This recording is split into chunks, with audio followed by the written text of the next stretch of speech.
Hi friends, welcome to my channel. ఇక సాయంత్రం అవ్వడంతో ఆదికేశవులు అయితే ఆరుబయట మంచం వేసుకుని దాని మీద కూర్చుని ఉంటాడు.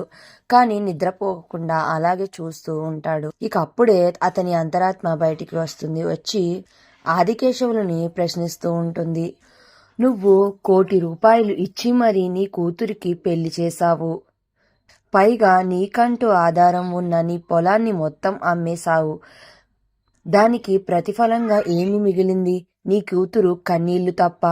నీ కూతురు సంతోషంగా ఉందా అని అయితే ఆ అంతరాత్మ ఆదికేశవుల్ని ప్రశ్నిస్తూ ఉంటుంది.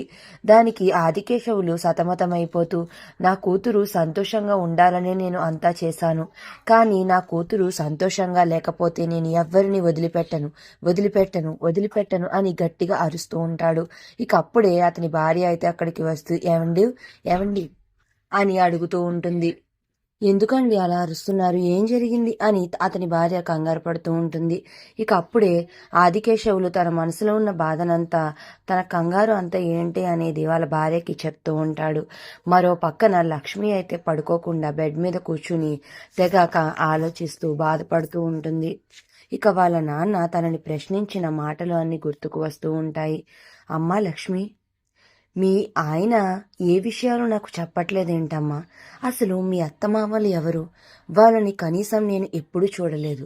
అసలు మీ ఉంటున్న ఇల్లు ఎక్కడా? నాకు అడ్రస్ కూడా తెలీదు. నాకు ఎందుకో అనుమానం కింద ఉంది. మీరిద్దరూ సఖ్యంగానే ఉంటున్నారు కదా? మీరు అలా ఉంటే ఇప్పటి వరకు మీకు పిల్లలు ఎందుకు పుట్టలేదు అని వాళ్ళ నాన్న ప్రశ్నిస్తున్నట్టు లక్ష్మి ఊహించుకుని తెగ ఇబ్బంది పడిపోతూ ఉంటుంది. ఒక పక్కన లక్ష్మి, మరో పక్కన వాళ్ళ నాన్న అయితే ఒకరి కోసం ఒకరు టెన్షన్ పడుతూ ఏం జరుగుతుందో అని బాధపడుతూ ఉంటారు. మరి నెక్స్ట్ ఏం జరగనుంది అనేది నెక్స్ట్ రివ్యూలో తెలుసుకుందాం. అటు లక్ష్మి వాళ్ళ నాన్నకి నిజం చెప్పలేక తనలో తాను మదన పడుతూ ఏడుస్తూ ఉంటుంది.